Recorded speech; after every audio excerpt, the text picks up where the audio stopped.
अस्सलाम वालेकुम dear students. National Book Foundation Federal Board physics part 1 का ये chapter number 4 rotational and circular motion का तीसरा लेक्चर है। आज इसमें हम सेंट्रीपिटल एक्सेलरेशन और सेंट्रीपिटल फोर्स पढ़ेंगे। सबसे पहली बात तो ये है कि व्हाट इज सेंट्रीपिटल एक्सेलरेशन। हमने जब लीनियर एक्सेलरेशन की पिछले लेक्चर में बात की थी तो हमने कहा था कि इसके दो कंपोनेंट्स होते हैं। एक होता है टेंजेंशियल, जो कि सिर्फ और सिर्फ प्रोड्यूस होता है तब जब स्पीड इंक्रीज कर रही हो या स्पीड डिक्रीज कर रही हो। लेकिन एक दूसरा कंपोनेंट हमने बताया था जिसका नाम था रेडियल कंपोनेंट या रेडियल एक्सेलरेशन, और उसका दूसरा नाम था सेंट्रीपिटल एक्सेलरेशन AC। ये रेडियस के अलॉन्ग होता है और हमने ये पढ़ा था कि it is due to the change in direction. Radial acceleration, जिसको आप radial component of linear acceleration भी कह सकते हैं, it is only due to the change in direction. AC या AR इसका नाम है, रेडियल कंपोनेंट है। Change in direction of the velocity of body moving along a circle, क्योंकि हर पॉइंट पर उसकी डायरेक्शन जो है वो चेंज हो रही और इसकी अपनी डायरेक्शन किधर को होती है, directed towards the centre of the circle along the radius, और होता है ये रेडियस के अलोंग है। नहीं जी, अब हम कंसिडर करते हैं कि एक पार्टिकल जो है वो मूव कर रहा है सर्कल में और उसकी स्पीड यूनिफॉर्म है, यानी स्पीड नहीं चेंज हो रही, लेकिन हम जानते हैं कि डायरेक्शन तो चेंज हो रही है।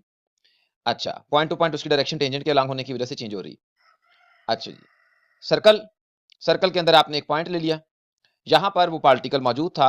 जब आपने इसको ऑब्जर्व करना शुरू किया तो इसकी पोजीशन थी A।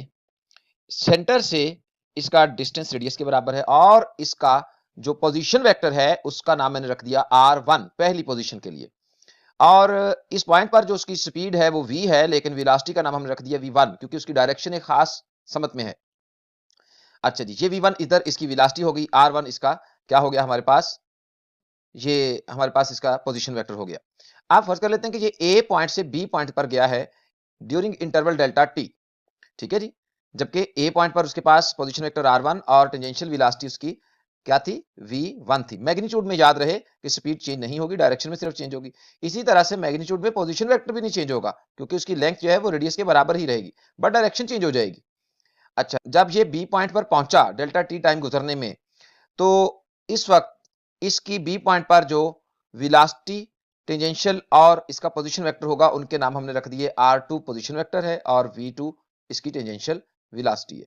तो R2 में अगर मैग्नीट्यूड देखें तो सेम है बट डायरेक्शन चेंज हो चुकी है। वेलोसिटी में भी मैग्नीट्यूड सेम है बट डायरेक्शन चेंज हो चुकी है क्योंकि स्पीड सेम होने की वजह से मैग्नीट्यूड ऑफ द वेलोसिटी तो सेम है। अच्छा, अब ये A से B सर्कल के इस कर्व के अलॉन्ग मूव करते हुए पहुंच गया इस इंटरवल में। From head to tail rule अगर आप देखते हैं तो उसमें हम वेक्टर एडिशन में ये बात जानते हैं कि रिजल्टेंट जो वेक्टर आता है वो दोनों वेक्टर्स का सम होता है, मतलब कि R1 और यहां A से B तक एक वेक्टर जो दरअसल A से B तक जाने में जो उसकी पोजीशन की चेंज है उसको रिप्रेजेंट कर रहा है, या आप इसको डिस्प्लेसमेंट भी कहते हैं, ठीक है जी। इट मींस R2 जो आपका रिजल्टेंट वेक्टर है that is in fact sum of R1 vector plus the difference from A to B, जो भी डिस्प्लेसमेंट आ रहा है जो कि दरअसल पोजीशन का डिफरेंस है जिसको आप डेल्टा आर भी कह सकते हैं और ये डिस्प्लेसमेंट के बराबर है। अच्छा जी, तो लीनियर डिस्प्लेसमेंट इसका मतलब है डेल्टा टी टाइम में जो उसने कवर किया है वही दरअसल डेल्टा आर के बराबर है। और आप इसी इक्वेशन से इसको देख सकते हैं कि डेल्टा आर किसके बराबर है, R1 उधर जाकर माइनस हो जाएगा, यानी कि final vector, final position vector minus initial position vector. तो ये आपके पास लीनियर डिस्प्लेसमेंट आ गया असल में, ठीक है जी। It is now linear displacement. मैंने अब आप यहां पर देख रहे होंगे कि एस को डेल्टा आर के बराबर कर दिया, हालांकि डिस्प्लेसमेंट जो है वो स्ट्रेट लाइन पर होता है और एस जो है वो आपको पता है सर्कल के कर्व के अलॉन्ग होता है। ये इसलिए हम कर रहे हैं क्योंकि हम यहां पर डेल्टा टी को बहुत स्मॉल ले रहे हैं। अगरचे यहां डायग्राम में आपको काफी डिफरेंस दिख रहा है, ये तो समझने के लिए हमने जरा खुला करके डायग्राम को बनाना होता है, लेकिन जो हम कंसीडर करने जा रहे हैं उसके मुताबिक हमारे पास यहां से बी का फासला बहुत ज्यादा नहीं है, और अगर ये ज्यादा नहीं होगा तो इसके करीब होने पर ये तकरीबन क्या लगेगा कि जो एस डिस्टेंस है वो डेल्टा आर के बराबर, यानी कि कर्व वाला डिस्टेंस फर्ज कर लेते हैं यहां से सिर्फ यहां तक आए तो ये फिर कर्व वाला डिस्टेंस और डायरेक्ट डिस्टेंस जो है स्ट्रेट लाइन वाला सेम हो जाएंगे। तो लीनियर डिस्प्लेसमेंट यूं आपके पास डेल्टा टी टाइम में R2 position minus R1 position यानी कि इनके डिफरेंस के बराबर हो गया। नेक्स्ट देखते हैं। Similarly change in linear velocity जो है डेल्टा टी में वो कितनी आई, जैसे आपने यहां कैलकुलेट कर लिया, बिल्कुल वैसे उसी रूल से हम कह सकते हैं कि v1 उसकी इनिशियल वेलोसिटी थी, v2 उसकी फाइनल वेलोसिटी है, तो v2 minus v1 change in velocity होगी। ठीक है जी, लीनियर वेलोसिटी की जो टेंजेंशियल वेलोसिटी की चेंज है वो आपको मिल जाएगी, यानी delta v is equal to v2 minus v1। तो ये आपके पास वेलोसिटी की चेंज आ गई।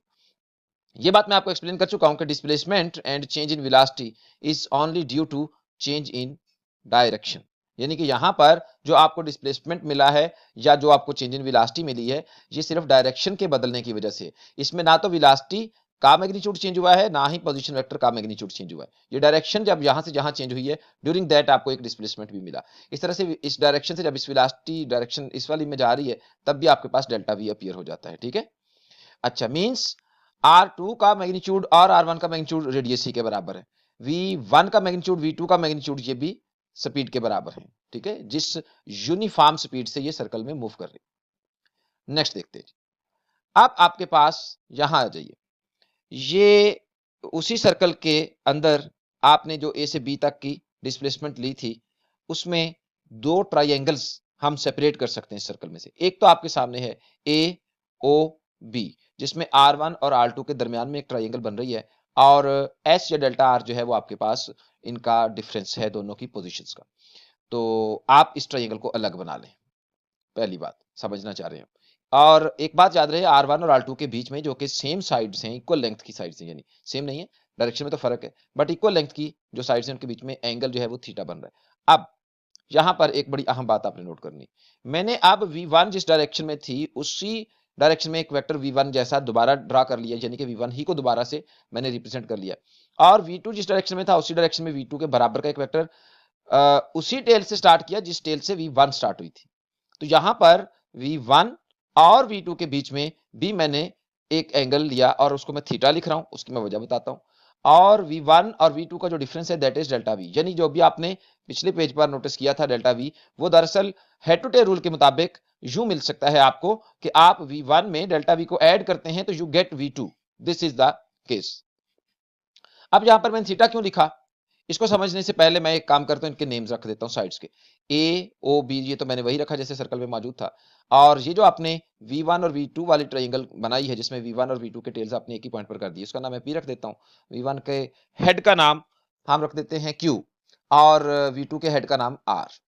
जी, तो अब देखते हैं, here there are two similar triangles, दो सिमिलर ट्रायंगल्स बन गई। सिमिलर कैसे? सिमिलर ट्रायंगल्स वो होती हैं जिनके अंदर आपके पास जो रेशियोज ऑफ द साइड्स हैं वो सेम होती हैं। नोटिस कीजिए जरा, मैंने यहां पर थीटा क्यों कर लिया था, आप देखिए R1 के ऊपर टेंजेंट के अलॉन्ग होता है, ये मैंने ट्रायंगल ये जो है ना रेक्टेंगल बनाकर आपको 90 का एंगल भी शो कर दिया कि R1 में और V1 में 90 का एंगल है, R2 में और V2 में भी 90 का एंगल है।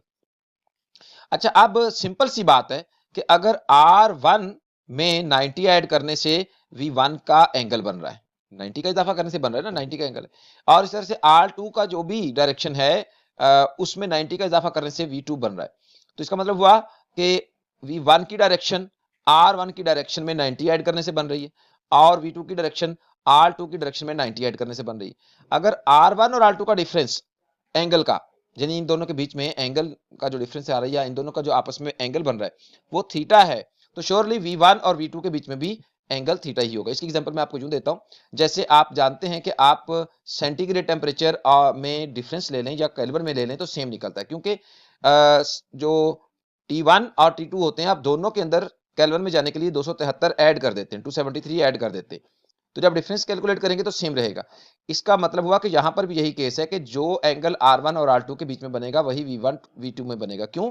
क्योंकि हमारे पास डिफरेंस V1 और V2 की डायरेक्शंस का भी थीटा ही रहेगा। ठीक है, तो अब रूल बन गया हमारे पास कि हमारे पास जो दो ट्राइंगल सिमिलर हैं, one at the centre of the circle, R1 R2 और डेल्टा आर के बीच में ट्राइंगल बन रही है AOB, ये हमने सेपरेट करके बना ली। दूसरी ट्राइंगल हमारे पास बन रही है जो कि V1 और V2 के और डेल्टा V के बीच में बन रही है, इन साइड्स को मिलाकर बन रही है। हमने इसका नाम अभी QPR रख लिया अपने समझने के लिए। तो यहां ये दोनों ट्राइंगल्स AOB वाली और QPR वाली ये सिमिलर और आइसोसेलेस ट्रायंगल्स हैं, क्योंकि इनके ये दोनों साइड्स बराबर हैं, इसकी भी ये दोनों साइड्स बराबर हैं। और तीसरी चीज जो है आपने देख ली, वो एंगल भी बराबर है। ठीक है, अच्छा, तो एंगल बराबर जो है वो मैंने आपको बता दिया, क्योंकि ये परपेंडिकुलर हैं, तो इस वजह से इनके एंगल्स जो हैं वो आपस में मतलब वही होंगे जो कि R1 और R2 के बीच में था, उनके परपेंडिकुलर्स के बीच में भी वही एंगल्स होंगे, क्योंकि आपने सेम एडिशन की है दोनों में।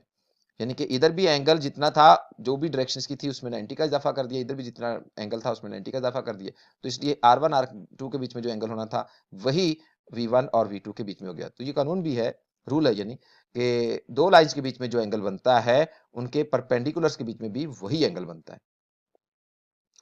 हेंस आप ये जो दोनों ट्रायंगल्स हैं ये हैं सिमिलर। सिमिलर का मतलब मैं आपको पहले भी समझा चुका हूं, सिमिलर का मतलब होता है कि जो साइड्स की रेशियो है वो सेम होती हैं। आइए इस बात को मैं पहले आपको यहां समझा देता हूं। ये देखिए, यहां पर एक ब्लू वाली बड़ी ट्रायंगल है और एक उसके अंदर रेड वाली। इन दोनों में अगर आप देखें तो एंगल सेम ही बन रहा है बेस में और हाइपोटेनस में। ठीक है, अच्छा, अब लेंथ में ये आप जानते हैं कि इसकी बेस यहां तक है और इसका परपेंडिकुलर सिर्फ इतना है। बट दूसरी ट्रायंगल का बेस की लेंथ भी ज्यादा है, परपेंडिकुलर भी ज्यादा मतलब लेंथ में है, और उसका हाइपोटेनस रेड वाली का जो है वो यहां तक था, जबकि ब्लू वाली का यहां तक है। अब जब एंगल दोनों में सेम है तो आप कोई भी रेशो कैलकुलेट करके देखें, मसलन साइन ऑफ थीटा, भाई वो तो डिपेंड ही थीटा पर करता है, और वो साइन ऑफ थीटा होता क्या है, perpendicular over hypotenuse, perpendicular over hypotenuse, तो ये तो सेम रहा। इसका मतलब हुआ कि जब आपके पास एंगल सेम होगा तो रेशियोज भी सेम बनेगी। ठीक है, तो यही बात आप सिमिलर ट्रायंगल्स में समझ सकते हैं। tan ऑफ थीटा से भी आप समझ सकते हैं कि बेस ओवर परपेंडिकुलर इसका ले लो, या बेस ओवर परपेंडिकुलर ये बड़ी वाली ट्रायंगल का ले लो, आंसर तो सेम रहेगा। तो इसका मतलब हुआ कि यहां पर भी आपके पास रेशियो सेम रहनी चाहिए। अच्छा, अगर मैं R1 और R2 की बात करूं तो ये तो वैसे भी मैग्नीट्यूड में सेम इनकी रेशियो लूंगा तो आंसर 1 आ जाएगा, इसका मुझे कोई फायदा नहीं इस कैलकुलेशन में लेने का। सिमिलरली V1 V2 की भी रेशियो 1 आ जाएगी, तो मुझे ये नहीं लेनी। तो फिर मुझे कौन सी रेशियो लेनी है? जाहिर बात है मुझे इस साइड को इस साइड से कंपेयर करना होगा, जो इसकी रेशियो होगी वही डेल्टा V और V1 की होगी। ठीक हो गया जी, क्योंकि सिमिलर ट्रायंगल्स में कोई सी भी कोरिस्पॉन्डिंग जो भी आप साइड्स की रेशियो लेंगे वो सेम होगी। तो अच्छा, अब आपने क्या है, जो दो सिमिलर लेंथ वाली थी उनमें से एक ली है, और एक जो आपके पास इन दोनों का डिफरेंस था वो ली, उधर भी आपने ये किया डिफरेंस, और दोनों में से किसी एक से डिवाइड कर दिया। तो चलें जी, डेल्टा वी को V1 से डिवाइड कर देते हैं, तो जाहिर बात है फिर उसके कोरिस्पॉन्डिंग डेल्टा आर को R1 से डिवाइड करना पड़ेगा। ये अब आंसर आपके पास सेम होगा, क्योंकि थीटा सेम है दोनों में, और दोनों की साइड्स ये वाली दोनों आइसोसेलेस है ना, तो आइसोसेलेस में क्या होता है, दो साइड्स जो है वो सेम लेंथ की होती हैं, इधर भी ये दोनों साइड्स सेम लेंथ की हैं, तो आपके पास ये करस्पॉन्डिंगली सिमिलर होंगे ट्रायंगल्स। अच्छा, अब अगर ये रेशियो बन चुकी है तो इस रेशियो से ही सारी अब आपके पास सेंट्रीपिटल एक्सेलरेशन की कैलकुलेशन होने वाली, यानी ज्योमेट्री यहां तक डन, ज्योमेट्री वाला काम फिनिश हो गया। अब चलते हैं हम इसके मैथमेटिक्स पर। अच्छा जी, एक काम कर रही है, V1 की वैल्यू आपको याद है क्या थी, ओनली स्पीड के बराबर V, R1 पोजीशन वेक्टर का मैग्नीट्यूड है, ये रेडियस के बराबर, तो फिर ठीक है, V और R इनकी जगहों पर रिप्लेस कर देते हैं। अब एक काम कीजिए, जरा V को उस तरफ ले जाकर के मल्टीप्लाई कर दें, कर दिया, delta V S over R into V के बराबर हो गया। मैंने आपको शुरू में कहा था कि अगरचे आप डायग्राम में देखते हैं कि A से B काफी बड़ा आपने डिस्टेंस लिया है, लेकिन आपने डेल्टा टी को अप्रोचेस टू 0 रखना है ताकि A और B के बीच में बहुत ज्यादा गैप ना आए, और ये दोनों की डायरेक्शन तकरीबन क्लोज हो, ताकि रिजल्ट हम इंस्टेंटेनियस वाला कैलकुलेट कर सकें जी। तो delta V over delta T कर देते हैं। क्या किया आपने, डिवाइड कर दिया इस पूरी इक्वेशन को डेल्टा टी के साथ, तो इधर आपके पास डेल्टा V के डिवाइड में डेल्टा टी आ गया, और उधर भी डेल्टा टी से डिवाइड करना है। तो एक काम करते हैं ना, V को पहले लिख लेते हैं, S को बाद में, डिफरेंस तो नहीं होता मल्टीप्लाई में अगर आप आगे पीछे कर दें। ठीक है, 2 को 3 से मल्टीप्लाई करें सेम आंसर होगा कि अगर आप 3 को 2 से करें। अच्छा, इसका मतलब हुआ S आपने बाद में लिखा, और जो डेल्टा टी से डिवाइड करना था आपने S को डेल्टा टी से डिवाइड कर दिया। ऐसा करने पर ये जो मैंने आपको कहा था ना कि डेल्टा टी अप्रोचेस टू 0, उसकी वजह से delta V over delta T तो एक्सेलरेशन इंस्टेंटेनियस बन गया, ताकि ये रिलेशन इंस्टेंटेनियस के लिए बन सके। ठीक है जी, एवरेज ना बने बल्कि इंस्टेंटेनियस पर रिजल्ट मिल सके। तो ये तो आपके पास सेंट्रीपिटल एक्सेलरेशन आ गया उसी इंस्टेंट पर, मतलब ये ए इंस्टेंट पर ही आ जाएगा। अगर आप डेल्टा टी अप्रोचेस टू 0 लेते हैं तो 20 के इतना करीब होगा कि हमारे पास ये जो सेंट्रीपिटल एक्सेलरेशन है इस इंस्टेंट का वही आ जाएगा। ठीक है, V ओवर R अपनी जगहों पर मौजूद है, S over delta T displacement over time, rate of change of displacement, ये तो स्पीड के बराबर होता है। तो अब आप इन दोनों को मल्टीप्लाई कर दें, तो रिजल्ट बन गया AC, सेंट्रीपिटल एक्सेलरेशन का मैग्नीट्यूड बन गया V स्क्वायर ओवर R। ठीक हो गया जी। आप जरा जहन में रहे कि ये जो V स्क्वायर है ये वेलोसिटी, लीनियर वेलोसिटी के मैग्नीट्यूड का स्क्वायर है, ठीक है, क्योंकि सेल्फ प्रोडक्ट जो होता है किसी भी वेक्टर का वो बराबर होता है अपने ही मैग्नीट्यूड के स्क्वायर के। जी अब नेक्स्ट चलते हैं जी, vector form of the centripetal acceleration लेते हैं। वेक्टर फॉर्म लेने के लिए पोजीशन वेक्टर आर का उसकी डायरेक्शन है फ्रॉम सेंटर आउटवर्ड, ये इसकी डायरेक्शन आउटवर्ड होती है, ठीक है ना। पोजीशन वेक्टर की, पोजीशन वेक्टर आप हमेशा ओरिजिन से बाहर की डायरेक्शन को आप लेते हैं ना। अच्छा, तो होता भी ऐसे ही, सर्कल के जो ना सेंटर से अगर कोई पार्टिकल सर्कल के ऊपर मौजूद है तो आप उसके लिए क्या करेंगे, उसको रिप्रेजेंट करने के लिए जाहिर बात है कि सेंटर से आप आउटवर्ड डायरेक्शन में उसकी पोजीशन को पोजीशन वेक्टर असाइन करते हैं। डायरेक्शन फ्रॉम ओरिजिन या centre towards the point on the circle. इसका मतलब यहां आर पोजीशन वेक्टर का जो आप यूनिट वेक्टर लोगे ये होगा away from centre, outward from the centre होगा। बट डायरेक्शन ऑफ एसी जो है, जो आपने सेंट्रीपिटल एक्सेलरेशन लिया वो भी इसी लाइन के लॉन्ग है, बट टुवर्ड्स द सेंटर, यानी वो तो टुवर्ड्स सेंटर है ना, अंदर की तरफ होता है ना ये एक्सेलरेशन, क्योंकि हर पॉइंट पर डायरेक्शन इसकी जो है वो जो वेलोसिटी की डायरेक्शन इधर थी उसके बाद इधर को हुई है, तो असल में तो अंदर को टर्न हुई है। अंदर को टर्न होने का मतलब एक्सेलरेशन की डायरेक्शन इनवर्ड है अलोंग द रेडियस।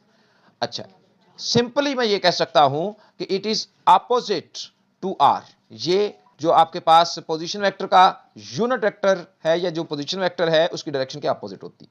इससे सिंपल हो गया कि जो यूनिट वेक्टर आपने पोजीशन वेक्टर के लिए लिया था उसका नेगेटिव अब आपको लेना पड़ेगा इसके लिए। तो वेक्टर फॉर्म में फिर आपके पास centripetal acceleration is equal to v square over r के साथ नेगेटिव आर यूनिट वेक्टर लगेगा, पोजीशन वेक्टर वाला जो यूनिट वेक्टर था उसके अपोजिट, ठीक है। As it is centripetal acceleration of a body rotating with omega, भाई ये जो भी बॉडी है ये तो रोटेट ओमेगा से कर रहा है। अच्छा, तो क्यों ना आप इस रिलेशन को ओमेगा के साथ जोड़ें, यानी एंगुलर वेलोसिटी के साथ जोड़ें, तो ये मुश्किल नहीं है। वो इसलिए क्योंकि जब इस तरह से किसी भी पॉइंट पर ए पर या बी पर ये रोटेट कर रहा होता है तो उसकी डायरेक्शन टुवर्ड सेंटर होती है, जैसे कि अभी हमने ये रोटेशन ली। तो रोटेशन में आप जानते हैं v is equal to R omega से हम लीनियर वेलोसिटी से एंगुलर वेलोसिटी में कन्वर्ट कर सकते हैं। तो यहां पर फिर क्यों ना ये आर और ओमेगा v की जगह पर दर्ज कर दिया जाए। ऐसा करने से आपके पास AC will be equal to R square omega square over R, V square की जगह पर आपने आर ओमेगा दर्ज कर दिया। ये भी मैं वेक्टर फॉर्म में ही इसको लेकर आ रहा हूं। अच्छा जी, एक आर कैंसिल हो जाने से AC is equal to R omega square और साथ में ये आपके पास जो पोजीशन वेक्टर है वो आ गया।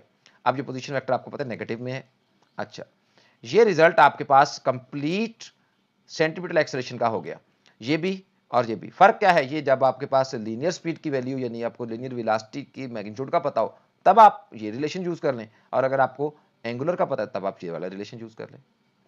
अच्छा, मैंने आपको यहां पर एक बात और बतानी है कि जब स्पीड चेंज ना भी हो रही हो तो भी ये एक्सेलरेशन होता है, ठीक है। V square is self product of linear velocity. Linear velocity का ये क्या है, सेल्फ प्रोडक्ट। अभी साबित करता हूं। वी डॉट वी किसके बराबर होता है, वी का मैग्नीट्यूड, पहले वेक्टर का मैग्नीट्यूड फिर दूसरे का मैग्नीट्यूड, फिर होता है कॉस ऑफ थीटा। तो भाई एक वेक्टर का अपने साथ ही तो एंगल जीरो ही होगा ना, तो cos zero is 1, V square हो गया। It is only scalar quantity, क्योंकि आपके पास जो सेल्फ प्रोडक्ट है वो डॉट प्रोडक्ट होता है, स्केलर प्रोडक्ट होता है, तो आंसर तो स्केलर क्वांटिटी आ गया, यानी वी स्क्वायर एक स्केलर है, ठीक है जी। As it is scalar self product of linear velocity. तो यहां पर आपने देखा कि वेलोसिटी का जो मैग्नीट्यूड है यानी स्पीड उसका स्क्वायर आया है। अब ये स्पीड की चेंज नहीं यहां पर रिक्वायर्ड, सिर्फ स्पीड का मैग्नीट्यूड चाहिए यानी कि लीनियर वेलोसिटी का, उसका स्क्वायर यहां पर रिक्वायर्ड है। तो स्पीड जब कांस्टेंट होगी तो भी ये एक्सेलरेशन होगा, क्यों, क्योंकि उस वक्त डायरेक्शन चेंज हो रही होगी जो कि हमने इस यूनिट वेक्टर से रिप्रेजेंट कर दी, ठीक है जी। क्लियर हो गया ये, यानी मैं इसलिए ये समझा रहा था कि यहां पर एक्सेलरेशन तब भी अराइज किया है जब स्पीड कांस्टेंट है, ठीक है। और यहां पर वेलोसिटी का कंट्रीब्यूशन जो था वो हम यहां इस फार्मूले के अंदर ये मैग्नीट्यूड है उसकी डायरेक्शन का कंपोनेंट जो है वो नेगेटिव आर से सिर्फ रिप्रेजेंट कर रहे हैं। सेंट्रीपिटल फोर्स पर अब चलते हैं, यह बहुत आसान हो गया। Net force that causes a particle to undergo centripetal acceleration. भाई अगर ये सेंट्रीपिटल एक्सेलरेशन आया है तो कोई फोर्स भी तो लगी होगी जिसने ये एक्सेलरेशन काज किया है, ठीक है। अच्छा, तो वो सेंटर की तरफ होगा, यही वो फोर्स है जो कि बॉडी को सर्कल में मूव करने पर मजबूर किए रखती है, ठीक है। और जो भी फोर्स ये काम कर रही होगी उसी का नाम सेंट्रीपिटल फोर्स हुआ करेगा। It is directed towards the centre along radius है ये force, according to Newton's second law of motion. Centripetal force फिर क्या बनेगी, F C centripetal force M A के बराबर, जबकि ए सी वाला यानी कि सेंट्रीपिटल एक्सेलरेशन इस्तेमाल होगा। तो जो आपने अभी सेंट्रीपिटल एक्सेलरेशन फाइंड आउट किया है उसकी वैल्यू दर्ज कर देते हैं ए सी की जगह पर, तो वी स्क्वायर ओवर आर, तो ये बन गई फोर्स सेंट्रीपिटल बन गई M V square over R. तो वेक्टर फॉर्म में आप इसके साथ नेगेटिव आर वाला यूनिट वेक्टर लगा दें। अच्छा, तो दूसरा ओमेगा की टर्मों में लिखना है तब आपके पास m r omega square into negative r unit vector होगा। तो ये वैल्यू आपने अभी ऊपर जो कैलकुलेट की थी एक्सेलरेशन की, हमने ये वो वाली दर्ज कर दी। अच्छा, चूंकि ए सी जो है एक्सेलरेशन ही आपने यहाँ पर दर्ज किया ना, वी स्क्वायर ओवर आर, और यहाँ पर भी ए सी की वैल्यू ही आपने दर्ज की है omega square, A C is equal to R omega square, तो ये वाली वैल्यू दर्ज करने से ये रिलेशन बन जाएगा। तो ये लीनियर वेलोसिटी के मैग्नीट्यूड की टर्मों में भी हो गया और एंगुलर वेलोसिटी के मैग्नीट्यूड की टर्मों में भी ये आपके पास सेंट्रीपिटल फोर्स का फार्मूला कैलकुलेट हो गया। अच्छा, any net force that causes a body to move in a circle is centripetal force. कोई भी फोर्स जो कि सेंटर की तरफ यानी कि सर्कल में घूमने पर मजबूर कर दे किसी बॉडी को, वो सेंट्रीपिटल फोर्स होती है। जैसे कि आपको याद होगा धागे के साथ पत्थर बांध करके अगर घुमाया जाए तो टेंशन जो होती है उस स्ट्रिंग के अंदर वो ये काम करती है। Swing a stone in a circle tied at one end of the string, tension जो स्ट्रिंग में होगी वही सेंट्रीपिटल फोर्स प्रोवाइड करेगी। इसी तरह से आपके पास अगर मून या अर्थ रिवॉल्व करते हैं या प्लैनेट्स रिवॉल्व करते हैं, मून तो अर्थ के गिर्द करता है, प्लैनेट सन के गिर्द, तो उनको भी कोई फोर्स होगी जो सेंट्रीपिटल प्रोवाइड कर रही होगी फोर्स, वो है ग्रेविटी की। इस तरह से इलेक्ट्रिक फोर्स जो है वो सेंट्रीपिटल प्रोवाइड करती है फोर्स इलेक्ट्रॉन्स को न्यूक्लियस के अराउंड घूमने के लिए। और इसी तरह से हमारे पास सीडी रॉम हो गया, कंप्यूटर हार्ड डिस्क वगैरह होगी, उसके अंदर भी इलेक्ट्रिक फोर्स होती है जो कि सेंट्रीपिटल फोर्स की वजह बन रही होती है घूमने के लिए उसके। ठीक है जी, तो आपके पास ये हो गई सेंट्रीपिटल फोर्स। उम्मीद करता हूं कि आपको इसमें समझ आ गई होगी। ठीक है, फार्मूले क्लियर हो गए होंगे, उनके साथ वेक्टर फॉर्म भी अंडरस्टैंड हो गई होगी। और वो जो ट्राइंगल्स वाला है इसके अंदर सिर्फ ये दोनों ट्राइंगल्स को बनाना सेपरेट करके यही कमाल है और वो सिमिलर है, वहीं से कैलकुलेशन कंपैरिजन से शुरू हो जाती है। Thanks for watching this video. अपना बहुत सारा ख्याल रखिएगा माय डियर स्टूडेंट्स। ओके, अल्लाह हाफिज।